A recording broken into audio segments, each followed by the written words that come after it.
Good morning, everyone. Here we are again, still quarantined and still praying for a swift end to this virus and the negative impact that it's had on our lives. We debated, Alex and I did, on what to do with our sermons going forward. As you know, we have our sermons planned a year in advance. Though we said, and we've said this from the beginning, that anything can happen, and we are always willing to be flexible.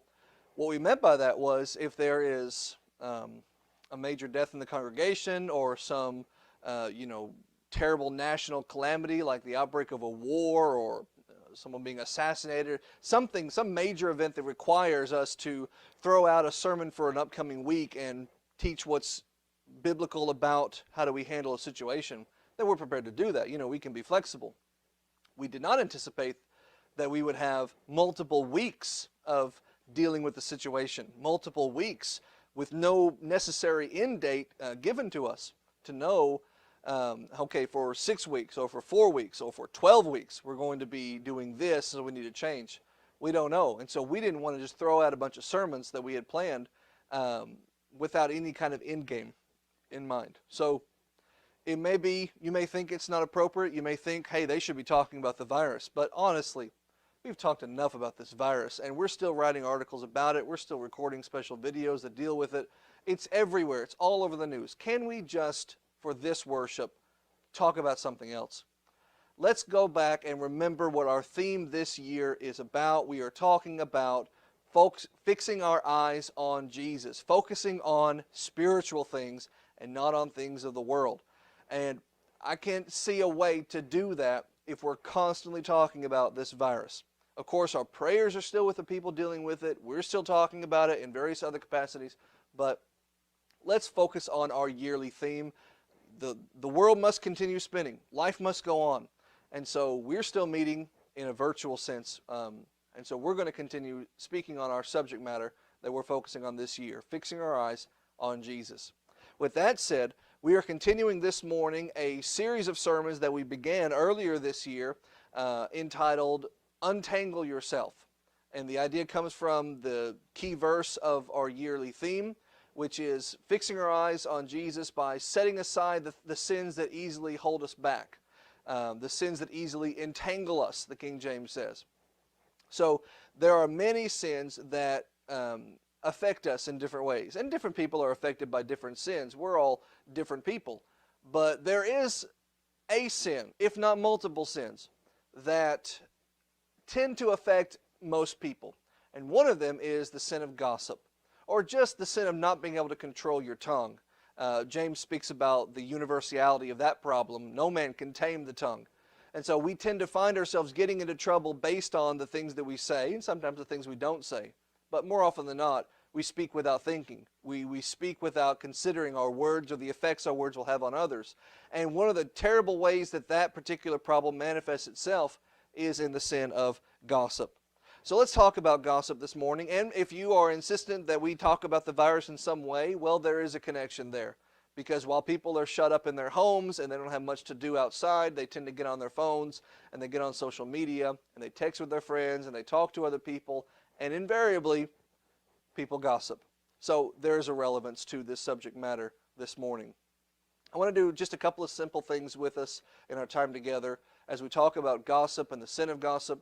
Let's look at just some basic facts on the subject as given to us by Solomon in the book of Proverbs. And then notice some of the common ways gossip manifests itself before we end with some practical application. Let's begin with some facts about gossip, and we take these from the book of Proverbs, beginning in Proverbs 16:27, where Solomon says, "An ungodly man digs up evil, and in his lips there is like a burning fire." In other words, gossip recalls the sins of the past. An ungodly person, Solomon says, is one who digs up evil. Now, if he has to dig it up, that implies it's there. He's not fabricating evil in this case. He is digging up evil, but it also implies that it has been left for a long time and now is being revisited. Let sleeping dogs lie. Let old problems be considered dead. Time heals all wounds. This is the kind of person who redigs those wounds, who reopens those old wounds. And that's not good or constructive or helpful at all. Gossip also separates friends. Listen to Proverbs 16:28. A froward man sows strife, an evil man sows strife. A whisperer, there's your gossip, separates even the chiefest of friends. Someone who gets in between two people and just whispers about them to each other, sowing that discord among them. Shame on that person. Proverbs 17 verse 9. He that covers a transgression seeks love. A person who would let go of a crime is one who is looking for a loving solution. But he that repeats the matter separates friends. So wrong has been done. You have two options. You can either cover it with love, or you can spread it for others to know. This person did me wrong. I want everybody to know this person did me wrong. That's not a loving attitude, and thus not a Christian attitude. Gossip ensnares. Proverbs 18 verse 7. A fool's mouth is his destruction. His lips are the snare of his soul. In other words, your soul could be condemned. It could be entrapped in the snare of the devil purely by the actions of your lips. What you say affects not just other people, it affects yourself too. I don't know how the phrase came about, the saying, sticks and stones may break my bones, but words will never hurt me. Because it's absolutely true. Words do hurt. They often hurt for far longer than sticks and stones. But they hurt in two different ways. That phrase, words will never hurt me, let's make it accurate. Words will hurt me. Words hurt. But what that could mean is my words could hurt you, and my words could hurt me. My own words. Your words could hurt me, sure. But my own words can hurt me. They could directly condemn my soul. I don't ever have to raise a gun at another person. I don't ever have to lift my fist to another person to hurt them. And by hurting them with my words, I hurt myself. Gossip, right along that line, gossip wounds. Proverbs 18:8. The words of a talebearer, one who spreads tales, that's a gossip, are like wounds, and they go down in the innermost parts of the belly. Sticks and stones do break the bones, and then your bones heal in 6 to 8 weeks, and you're fine. Words hurt for years. I know adults in their 30s, 40s, 50s, whether they should or shouldn't is a different subject, but they still do think about and are hurt by words said to them 30, 40 years in the past. Words hurt. And if you had access, I mean, think about how careless we are with our words when we're not so careless with other things. If you had access to a nuclear bomb, if you had the president's famous football, as it's called, the briefcase that has the launch codes and the ability to send a nuclear bomb anywhere in the world from wherever you are, if you had access to that, I mean, they handcuff those things to certain people. You would want to be completely careful with that. And yet you have access to the most destructive weapon in human history, your mouth and the words that come out of it. And we are so careless with what we say. Which takes us to the next one. Gossip is dangerous. Proverbs 20 verse 19. He that goes about like a talebearer reveals secrets. Therefore don't meddle with him that flatters with his lips. Someone who will butter you up and talk about you behind your back, or butter up someone else and talk about them behind their back to you, will do the same about you. Anyone who will talk to you about someone else will talk to someone else about you. So stay away from those people. They are dangerous people. And if you are that person, this might be why you're struggling to keep friends.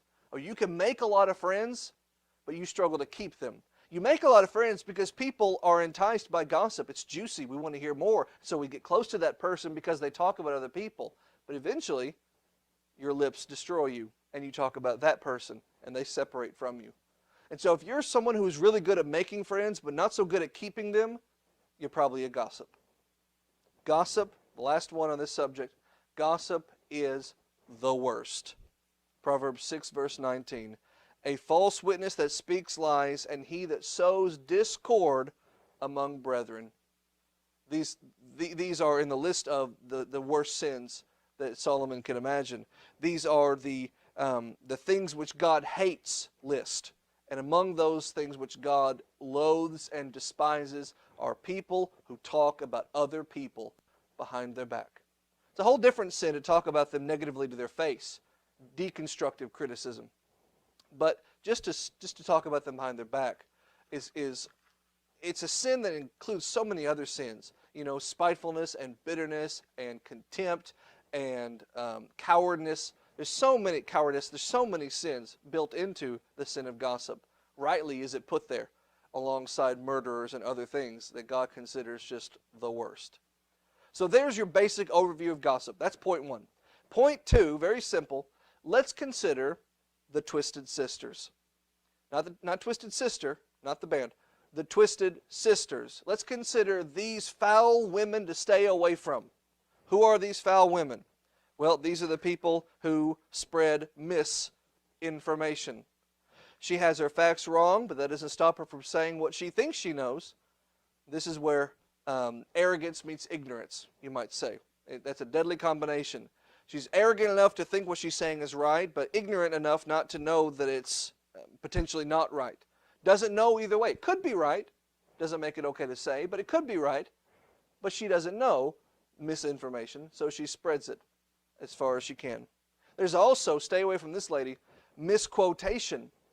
She heard it straight from the horse's mouth. This is not hearsay. This is not second-hand, third-hand, fourth-hand. This is first-hand information, but she says it wrong. She gets it wrong. Either because the truth is boring and she wants to spice it up, and she doesn't consider, excuse me, how spicing it up will be taken as fact by this person who has first-hand information, will be taken as fact and therefore will be spread as fact, when all you were doing was just coloring it up a little bit. Misquotation. Stay away from her. Stay away from misrepresentation. My best friend's sister's boyfriend's brother's girlfriend heard from this guy that Ferris passed out 31 flavors last night. Well, somewhere along the way, there might be something true there, but it has been so misconstrued. Well, that's the next one. It's been so misrepresented that there's no way to know what is truth and what is not.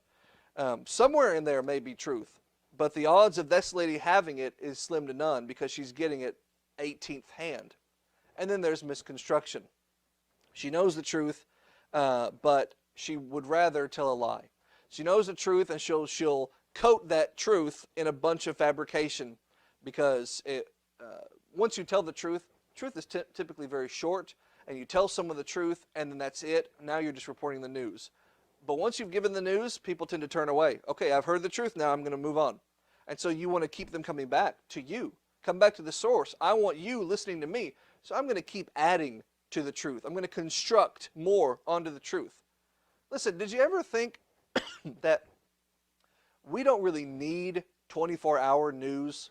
I mean, the idea that there is enough to report 24 hours a day, 7 days a week, is unfathomable.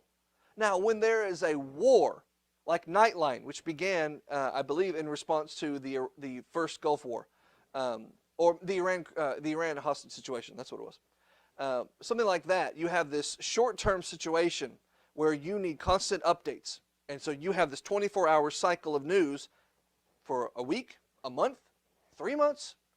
But for decades, we have been inundated with 24-hour news. CNN, MSNBC, Fox News, headline news, CNBC. CNBC, Fox Business, there cannot possibly be 24/7 worthy news related to the stock market. It's up. That's it. I just told you. It's down. I just told you. I could tell you the exact figure. It would take me another 2.5 seconds. That's it. We don't need 24 hours of this. And yet we have 24 hours of it.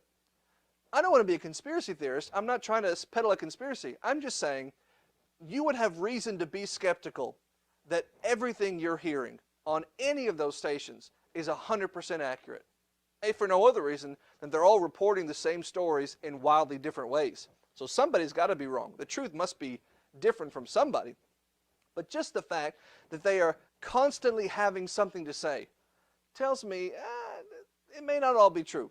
They are potentially constructing things, constructing a narrative, and they're passing off their narrative as news. And that's a dangerous thing.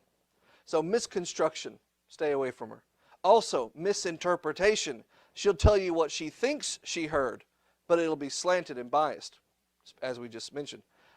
with all the emphasis put on the wrong places. You'll get the truth, but it is so distorted it might as well not even be the truth. The source of this information you're hearing it is slanting it so badly you might as well not even hear it from her in the first place. Stay away from misinterpretation. And finally, stay away from misunderstanding. This is the person who pops up halfway through the event, didn't see the context, doesn't know what happened in the beginning, only saw the tail end of it, and then tries to, fill in the gaps as she's explaining it to someone else. And it ends up being a wildly misrepresentation and misappropriation of the event that happened.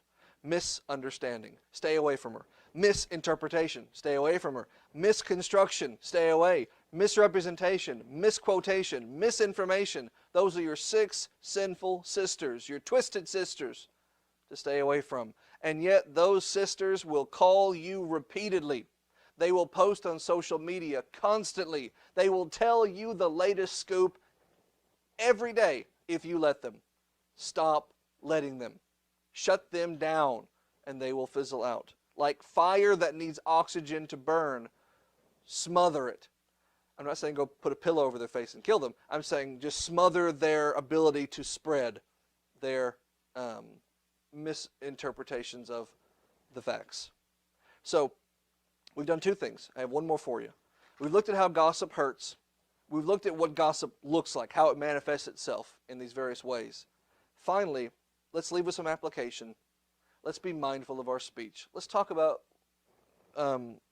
the lessons to learn, what warnings we want to give ourselves.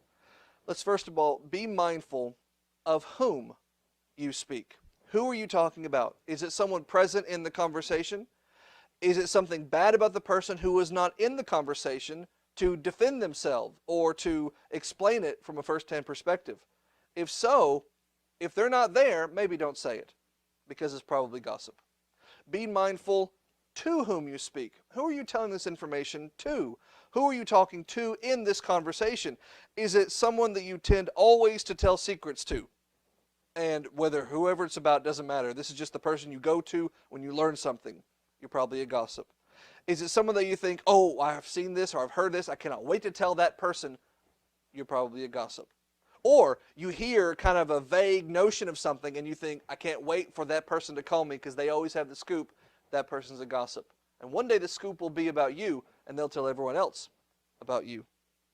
Be mindful of why you speak. What is your purpose for telling this information? Is it just to spread information you think is interesting, to make you therefore interesting? Or is it because you're concerned and you're looking to help somebody? And that's what we say. We always lie to ourselves. Oh, I'm not gossiping. I'm just sharing this for informational purposes. Okay. So what are you doing to be constructive? What are you doing to actually help the person about whom you're speaking? Are you talking to them about this problem? Oh, no, I would never. If you would never, then you should never. Be mindful of when you speak. In other words, what is the occasion that brought about this conversation? Did you just overhear something and now you simply must repeat it? Were you told something directly, maybe in confidence, and you think, well, I'll tell this person and tell them not to tell? Now, if you have to share it, if you think to yourself, I must share this, maybe don't. You're probably a gossip. Finally, be mindful of where you speak. If you have to go to a private, secluded place to talk to another person about someone else, it's probably gossip. If you have to say, well, I want to tell you this, but I can't tell you now, it's probably gossip. I can't tell you here, I'll send you a private message, or I'll write you a note, it's probably gossip. If it is the kind of secret that no one else can know about, but it doesn't concern you or the other person that you're talking to, it's probably gossip. Listen, gossip is one of those things that we know when we hear it. You can tell. You can tell by body language, by word choice, by location, by circumstances around the conversation. You can tell when someone is gossiping. Let's be careful. Let's shut that down. Let's say, hey, maybe let's not talk about this because I don't want to be accused of being a gossip. And that person will feel shame and they'll say, oh, no, I wasn't trying to. And that gives you the opening to say, okay, good. Well, then we'll talk about it with that person. Or I'll just go to that person directly and find out from them. Because if what you're saying is true, boy, that's really bad and I want to help that person. So let's just stop talking about it and let me try to reach out to that person who seems to be in need. and now you've really shamed them. And maybe you've cut off a gossip at the jump. We need to be careful with our words. And I know you may think, if I tell this person, it'll stay between us and no one will get hurt. We say that to ourselves, and it's never true. Think about when you were in high school, painful as it may be to think about. Think about being in high school and how much drama was just floating around. Drama and the smell of BO is the only thing that's there, just permeating the high school hallways. If everybody who told a secret about anybody else, if it stayed between those two people, there would never be drama in high school. But there is nothing but drama in high school, because the people who hear a secret will tell someone else, and that person will tell someone else, and tell someone else, and someone else, until it gets back to that person about whom the secret is being told, and then it's not a secret anymore. Then they're mad at that person and all those other people, who are all mad at each other now for telling when they said don't tell, because that's what high school is. And if you're 37 years old, or if you're 65 years old, and you're spreading things online, and you're talking to other people on the phone about other people, and you're spreading gossip, you need to get out of high school. Join the real world, be an adult, act like a Christian, and cut that off. Because gossip is a sin that can entangle you and hold you back from fixing your eyes on Jesus, talking about Him to other people, and heading your way to heaven forever. Thank you very much. Let's end with a prayer. Our Father in heaven, we are thankful for the Word of God, for the truth that it provides. We pray, Father, that we would spend more time focusing on it and telling others about it than we would about whatever scandalous and salacious stories we may hear. Help us, Father, to be more in control of our voices and our words, so that we can not spread falsehoods or even just ugly truths about other people who may not be there to defend themselves or put it in context or apologize for whatever crime they may have committed. Help us, Father, simply put, not to be gossips, to know it when we see it and to shut it down wherever possible. Help us to control our speech better, to look to you for guidance, to speak about you to others, and always put you first in our lives. It's in Jesus that we pray. Amen. God bless you. We'll see you Wednesday night here on this YouTube channel.